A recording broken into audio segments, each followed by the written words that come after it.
Hey everyone, this is TJ, and you're listening to Beyond the Ring podcast, and this is the New Japan Strong review. So, this week's New Japan Strong was a really nice show.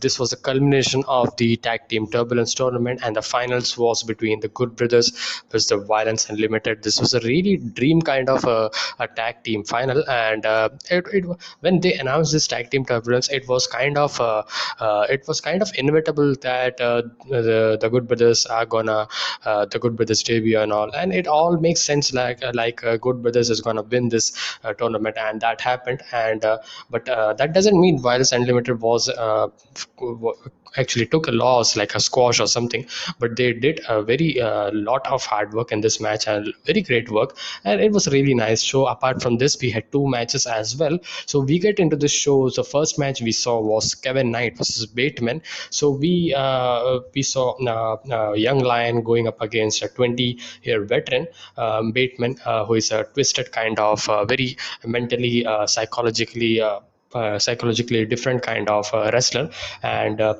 And this was kind of a predictable result that Bateman could get the victory here. So kind of a good experience for Kevin Knight to take on against experienced wrestler.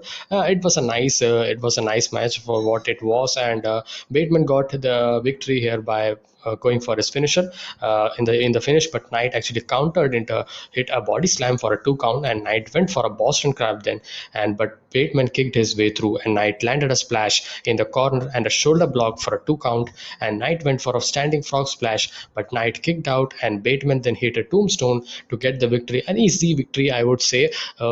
Some control here and there for Kevin Knight, and that's pretty much that we see in a kind of extended squash, and that was it. Bateman defeated Kevin Knight in a 5 minute, 7 minute match. Yeah. So we get into the second match, which was Adrian Quest, Fred Rosser, and Carl Fredericks versus Mysterioso. So he's back, Royce Isaacs, and Horton Nelson. So this was a 6-man tag team match, a really good 6-man tag team match, I would say.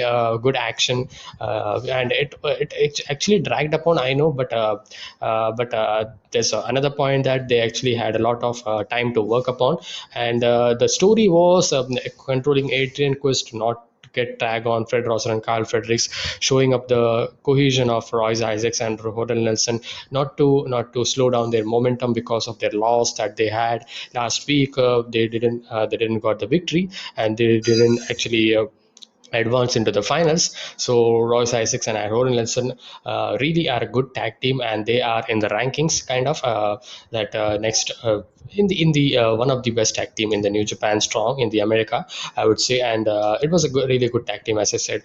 The cohesion and the and the uh, and the calibration and the all the chemistry between Royce Isaacs and Horton Nelson was really good here, and lots of offense from West Coast Wrecking Crew controlling Adrian Quest, and then Fred Rosser comes up. Fred Rosser has some experience, and in the finishing point of the match, we saw the other part, Adrian Quest, Rosser, Fredericks getting some Fredericks and Mysterioso had a Fredericks and Isaacs actually had a really good exchange, and back and forth exchange, and that was good. And in the end, we saw Mysterioso and Fredericks work back and forth. Fredericks sank in a sleeper and then hit his Manifest Destiny for the win, and that was it. Adrian Quest, Fred Rizzo, and Carl Fredericks defeated Mysterioso, Royce Isaacs, and Horton Nelson. So pretty much, I would say that this was Royce Isaacs and Horton Nelson, Mysterioso, 50% of the match, but then they totally turn around. And it was a really decent and nice match, I would say, and wasn't very long and a good match. And the whole point of this episode was the final of the tag team Turbulence, and we get into that. The Good Brothers, Doug Gallows and Carl Anderson, face off against Brody King and Chris Dickinson in the tag team Turbulence tournament final. So it was predictable that Good Brothers is gonna get the victory. But I closely watched this match. I enjoyed this match actually because of the work that Chris Dickinson actually put upon his hard-hitting strikes, his nastiness that he so, and his quickness and his aggression that he bring about is so good to see. Coupled with Brody King, who is a big guy, a nice nice exchange between Brody King and Carl and Doc Gallows actually, and they had a great exchange back and forth, and that was good. They got to some times, and then we saw Dickinson going up against Doc Gallows as well. So that was a new thing where kind of a big guy kind of trying to control Doc Gallows, and then we had Carl Anderson and Brody King having some control, where Brody King was the one who was controlling. Obviously, he's a powerful guy here. When I see Brody King and Doc Gallows in the same ring, I would say that even though the height advantage goes for Doc Gallows, I would say the power and strength matter goes for Brody King, and he's one hell of a talent.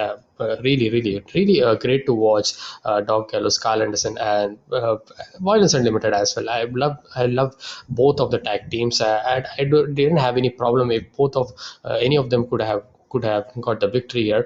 But Good Brothers got the victory here. It was a nice story where Brody King and Chris Dickinson tried to very tried to get the victory, but the Good Brothers shenanigans and their chemistry and their ring knowledge and all the experience that they had their advantage here. And in the end of the match, we saw Dickinson got distracted and Gallows kind of took control, and Anderson tagged in and hit Dickinson with uppercuts and boots. Gallows then tagged in and he kept control with a suplex. Gallows sunk in a chin lock, kind of controlling Dickinson. After Gallows missed a splash, Dickinson hit a drop kick and made it to Brody King for the hot tag. And King cleared both brothers with the springboard whip, and that was a really spot when Brody King actually used the ropes like a lucha wrestler and hit a suicide dive.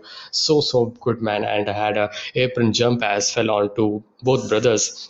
And that was a great little add-on into the tag team match, and that really actually felt like this match is getting into a very good kind of level, and it was really good. I mean, the finals was really good, I would say, and must watch. Kind of, you can watch this match very easily, and the story was good here, as I said. And in the end, ending part, Dickinson King hit a series of splashes and slam for 2 count on Anderson. Dickinson tagged in and they went for a double team move, but Gallows broke it up and hit a boot to Brody King, forcing him to the outside. Gallows and Anderson then worked over Dickinson to get an eventual 2 count, and King came back into the ring, but Anderson hit a cutter and the two kind of posed, and Gallows and Anderson went for the magic killer, but Dickinson worked his way and hit a swinging DDT, kind of a last comeback for Chris Dickinson as Brody King was out for a 2 count, and Dickinson picked up Anderson, but Gallows kicked him and two hit the magic killer to get the victory here. And the Good Brothers, Doc Gallows and Carl Anderson, defeated Brody King and Chris Dickinson.